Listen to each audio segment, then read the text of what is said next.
Doctor صاحب ایک چیز اور ذکر کیجیے گا، ابھی آپ حلال سرٹیفکیٹ کی بات کر رہے تھے، تو یہ حلال جو سرٹیفیکیشن اس کا مقصد بھی واضح کریں کہ یہ کیوں ضروری ہے؟ یہ آج سے کچھ عرصہ پہلے تو لوگوں کو اس کی بالکل اویئرنیس نہیں تھی. بالکل ایسے ہی. یعنی مجھے یاد ہے کہ پنجاب گورنمنٹ کا ایک ادارہ جو ہے نیا اسٹیبلش ہوا اور 2-3 اور ممالک کا بھی اس میں حصہ تھا، تو ایک جوائنٹ وینچر تھا، تو اس میں اور سلاٹر ہاؤس تھا بنیادی طور پہ. تو اس میں سارے لوگ ان کے موجود تھے، چونکہ اس کی ریکوائرمنٹ میں تھا کہ جی حلال سرٹیفیکیشن ہونی چاہیے. تو اس کے آڈٹ کے لیے جب گئے تو سب لوگ موجود تھے، انہیں پتہ نہیں تھا. یہ تقریباً آج سے کوئی 12-13 سال پہلے کی بات ہے. تو جب انہیں حلال سرٹیفیکیشن پہ میں نے کچھ چیزیں بتائیں یا ٹریننگ تھی، تو اور اس میں ان کو یہ بتایا کہ جانوروں کی قسمیں ہیں کہ کون سا جانور معقول اللحم ہے، کون سا غیر معقول اللحم ہے. پھر یہ بتایا کہ جانور کی غذا کا حکم ہے کہ جانور خود مکلف نہیں ہے، لیکن انٹینشنلی آپ کسی جانور کو جو بھی کھلا رہے ہیں، جو بھی آپ پلا رہے ہیں، تو آپ تو اس چیز کے مکلف ہیں. تو اسی لیے اور شریعہ میں یعنی آپ صلی اللہ علیہ وسلم کی احادیث میں جلالہ کا ذکر آیا ہے کہ جس جانور کی غالب غذائیت نجاست ہو تو آپ صلی اللہ علیہ وسلم نے نہا عن الرکوب علیہا، اس جانور پر سواری کرنے سے بھی منع فرمایا، گوشت کھانے سے بھی منع فرمایا. تو جب اس نوعیت کی ساری باتیں میں نے بتائیں تو ایک سینئر بیوروکریٹ تھے وہاں، تو انہوں نے مجھے کہا، اور یہ خیر بات بڑی ایک مذاق کی تھی، انہوں نے کہا کہ مفتی صاحب آپ تو کل کو یہ بھی کہیں گے کہ یہ میل فیمیل جانور ہیں، ان کا نکاح نامہ بنوائے. تو میں نے انہیں کہا نہیں، جو چیز شریعت ہمیں جس چیز کا مکلف کرتی ہے نا، ہم اس کے مکلف ہیں، اور جو شریعت ہمیں مکلف نہیں بناتی تو ہم اس کے مکلف نہیں ہیں. میں نے انہیں یہ ساری چیزیں بتائیں. اس وقت یہ کویسچن چونکہ بڑا ایک عام تھا، لوگوں کو پتہ نہیں تھا اس چیز کا، اویئرنیس نہیں تھی. دیکھیں پہلے چیزیں تھی نیچرل،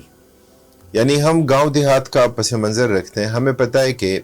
گاؤں دیہات میں لوگ مرغی بھی امام مسجد سے ذبح کرواتے ہیں. بے شک ایسا ہی ہے جی، بالکل ایسا ہی. اچھا مجھے خود جو ہے نا اپنے گاؤں جب کبھی عید کا موقع ملتا تھا نا، تو میں یعنی بمشکل ظہر سے کچھ پہلے واپس، عید کے بڑی عید والے دن.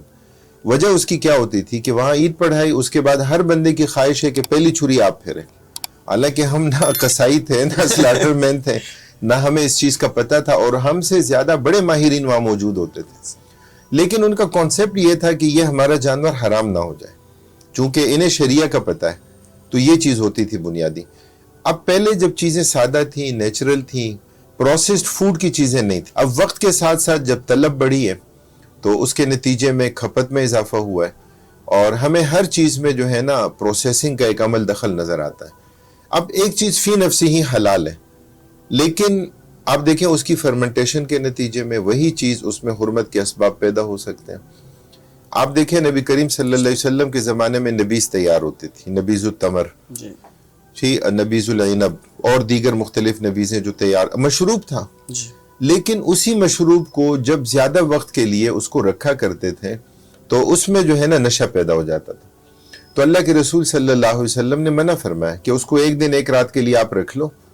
جی کھجوریں ہیں، چھوارے ہیں، دودھ میں رکھ لیتے تھے، پانی میں رکھ لیتے تھے، مشروب اس کا ہوتا تھا، پیتے تھے. لیکن اگر زیادہ وقت رکھیں گے تو اس میں نشہ آور ہونے کی کیفیت جو ہے نا وہ پیدا ہو جائے گی. تو حلال سرٹیفیکیشن اصل میں اس چیز کو یقینی بناتی ہے کہ آپ کا جو فوڈ پروسیسنگ کا پورا نظام ہے اس میں کہیں حرام انگریڈینٹس تو نہیں آ رہے، یا پھر اس کی اس پوری ترکیب کے نتیجے میں کہیں از خود اس میں نشہ تو پیدا نہیں ہو رہا، کہیں اس میں اضرار تو پیدا نہیں ہو رہا، کہیں اس میں اسکار تو پیدا نہیں ہو رہا. تو را میٹیریل سے لے کر فنش پروڈکٹ تک اس کا جتنا بھی اس کا فلو چارٹ ہے، اس کے تمام مراحل کو دیکھنا، اور اس میں جہاں جہاں یعنی حلال کنٹرول پوائنٹ HCPs انوالو ہیں تو ان کو یقینی بنانا، اور آخر میں جا کر اس بات کی تصدیق کرنا کہ یہ جو کھانے پینے کی چیز ہے یہ را میٹیریل سے لے کر اور اپنی پیکیجنگ تک، فنش پروڈکٹ بننے تک یہ حلال ہے. تو حلال سرٹیفیکیشن کے نتیجے میں یہی کام ہوتا ہے. تو اس لیے اس کی بڑی اہمیت ہے، اس کی ضرورت ہے. اور سر ایسا اس میں حلال سرٹیفکیٹ اگر ایک شخص ہمیں دکھا دیتا ہے، لیکن جب ہم اپنی تسلی کے لیے پوری ریسرچ کرتے ہیں تو ایک شاپ ہے، اس پہ دودھ کی ریکوائرمنٹ ڈیلی بیسس پہ اگر 50,000 لیٹر وہاں پہ دودھ چاہیے، تو وہ اس کی جو آ رہا ہے دودھ اس کے پاس، جو اس کے پاس موجود ہے، یا جتنے اس کے پاس جانور ہیں، وہ صرف 10,000 لیٹر تک آ رہے ہیں، لیکن اس کے باوجود بھی وہ ریکوائرمنٹ پوری کر رہا ہے. صحیح. تو اب وہ تو حلال سرٹیفکیٹ بھی پھر مشکوک ہو گیا. اب وہاں پہ ہم صرف سرٹیفکیٹ دے کے اپنے آپ کو سیٹسفائڈ کر لیں، یا اس کی کوئی اور بھی ہم. اصل میں اس کو تھوڑا سا سمجھنے کی ضرورت ہے. وہ یہ ہے کہ مطلب آپ نے دودھ کی مثال ذکر کی نا. اب اگر ڈبے کا دودھ ہے اور جو انڈسٹری بنا رہی ہے وہ یہ کلیم ہی نہیں کرتی کہ یہ دودھ ہے، وہ کلیم نہیں کر رہی، وہ کہتے ہیں کہ ہم ٹی وائٹنر بنا رہے ہیں. صحیح ہے. وہ کہتے ہیں بھئی ہم جتنی بھی ملاوٹ کریں، جب ہم کلیم ہی نہیں کرتے کہ یہ ملک ہے، اس پہ تو مسئلہ ہی نہیں ہے. کوئی مسئلہ تو تب ہوگا نا کہ اگر وہ یہ کہیں کہ یہ دودھ ہے اور وہ دودھ نہ ہو، مسئلہ تب ہوگا. جی ظاہر ہے. وہ تو باقی اگر وہ یہ کلیم نہیں کرتے، اس لیے ہمیں جو ہے نا، میں یہ کہتا ہوں کہ ہمیں جو بھی اس کی یعنی پیکنگ ہے اور جو بھی اس کی ڈیٹیل ہے اور جو بھی اس کے لسٹ آف انگریڈینٹس ہیں، ہمیں ان سب کو پڑھنا آنا چاہیے. اس کے ای کوڈز کو ہمیں اس کی ٹریسیبلٹی کی طرف جانا چاہیے، اور ہمیں اس چیز کو یقینی بنانا چاہیے کہ کوئی بھی چیز ہو تو اس کی ٹریسیبلٹی یقینی ہو. اب مسئلہ یہ ہوا نا، ہمارے یہاں جو ملٹی نیشنل اداروں نے ایک پورا جال بچھایا ہے. اب یہاں گوالا تو بدنام ہے کہ جی وہ پانی ملاتا ہے. اب وہ بیچارہ کتنا پانی ملاتا ہوگا، کتنا نہیں ملاتا ہوگا، یہ الگ بات. لیکن جو بات آپ نے بتائی کہ مطلب اگر 1000 kg آ رہا ہے ملک، اور جب اس دن کا فنش پروڈکٹ ان کا جو پیکنگ ہو رہی ہے وہ 4000 kg ہو رہا ہے، لیکن یہ ماشاءاللہ انڈسٹری والے حاجی صاحب ہیں اور یہ اچھے ہیں اس لیے کہ یہ صحیح چیز پرووائڈ کر رہے ہیں، کیمیکلز ڈال رہے ہیں، مختلف اور ایسے انگریڈینٹس اس میں ڈالتے ہیں کہ جس کے نتیجے میں ایک عام آدمی کو لگتا ہے کہ یہ تو ماشاءاللہ گاڑھا دودھ ہے، لیکن دودھ کے جو بھی خواص ہیں وہ تو سارے اس میں سے نکال لیے ہیں. تو اس لیے پہلی چیز یہ کہ ہمیں یہ بات دیکھنی ہے کہ وہ کلیم کیا کرتے ہیں. اچھا میں یہاں نام نہیں لیتا چونکہ بعض انڈسٹریز ایسی ہوتی ہیں کہ شاید ان کا ہو، لیکن میں آپ کو اگر بتاؤں کہ اگر ہمارے ادارے اس حوالے سے پراپر کام کریں، یعنی ایک شربت بنانے والی جو فیکٹری ہے وہ شربت بناتی ہے، اور ہمارے ہاں شربت بنا کے اس کے باہر جو ہے نا اشتہار ان کا کیا ہوتا ہے کہ سارے پھل، سارے فروٹس کی تصویریں ہوتی ہیں. جی بالکل ایسے جیسا کہ یہی انہی چیزوں کا خلاصہ اور اس کا نچوڑ، حالانکہ پلپ اس میں 25%، 30% سے زیادہ کبھی نہیں جاتا کہ جو اصل پھلوں سے حاصل کیا گیا، باقی دیگر ساری چیزیں ایڈیشنل اس میں شامل کی گئی. اب وہی جو انڈسٹری ہے باہر جو ان کی لیبلنگ ہے، تو اس میں آپ دیکھیں گے کہ اس میں کوئی پھل اور کوئی فروٹ اس میں نہیں ہے، یعنی وہ وہاں یہ کلیم ہی نہیں کرتے کہ مطلب ہم ان پھلوں کا جوس آپ کو پلا رہے ہیں. تو یہ تو یعنی ملکی جو ہمارے ریاستی ادارے ہیں یہ ان کا کام ہے کہ اس لیے کہ اس وقت جو مارکیٹنگ کا نظام ہے نا، اس میں جھوٹ کا کاروبار ہے اور دکھاتے کچھ ہیں، ہوتا کچھ اور ہے. مضر صحت چیزوں کو ہمارے نوجوانوں کے ذہنوں میں ایسے بٹھا دیتے ہیں کہ جیسے یہی طاقت ہے. یعنی کولڈ ڈرنکس کو آپ دیکھ لیں، یعنی میڈیکلی آپ یہ دیکھیں کہ کون سا میڈیکل ڈاکٹر ہوگا جو یہ کہے گا کہ یہ صحت کے لیے مفید ہے. لیکن آپ اشتہارات دیکھیں تو اشتہارات میں تو یہ ہوگا کہ مطلب کولڈ ڈرنک پینے کے نتیجے میں پہاڑ سے چھلانگ لگا رہا ہے، کولڈ ڈرنک پینے کے نتیجے میں جو ہے نا چیتے کے منہ میں ہاتھ ڈال رہا ہے، انرجیٹک شو کر، ہاں انرجیٹک اس کو شو کرتے ہیں اور جذبات سے کھیلتے ہیں نوجوانوں کے، بالکل ایسے کہ کولڈ ڈرنک پینے کے نتیجے میں لڑکیاں اس کا دیدار کرتی ہیں کہ ماشاءاللہ یہ نوجوان بہت ہٹا کٹا ہے. تو یہ ایک خیالی، ایک تخیلاتی دنیا ہے اور جھوٹ کا کاروبار ہے کہ جو ہمیں نظر آتا ہے. اس میں سر دیکھا جائے تو دودھ کی جو پہچان باقاعدہ ہمیں بتائی جاتی رہی ہے اب تک کہ جس کے اوپر ملائی آئے سمجھے وہ خالص ہے. لیکن ہمارے ایک دوست ہیں اس ڈپارٹمنٹ میں ہی، فوڈ ڈپارٹمنٹ، وہ انہوں نے بتائے ہیں کئی کیسز ہمیں دکھائے بھی ہیں کہ یہ دودھ تیار کیا جا رہا ہے، وہ کچا آئل یوز کرتے ہیں اور باقاعدہ اس دودھ پہ ملائی آ رہی ہوتی ہے. ہاں تو ان چیزوں کو پکڑنا تو اچھا سر، حلال فوڈ انڈسٹری کی عالمی مارکیٹ وہ کتنی بڑی ہے اور پاکستان اس میں کتنی دلچسپی لے رہا ہے؟ ہماری حکومت اسٹیٹ کی سطح پہ اس کو اصل میں دیکھیں حلال فوڈ انڈسٹری کی جو عالمی مارکیٹ ہے 2024 کے اعداد و شمار ہمیں بتاتے ہیں کہ $3 ٹریلین کی ایک بہت بڑی مارکیٹ. لیکن اتنی بڑی مارکیٹ میں جو حصہ مسلم ورلڈ کا ہے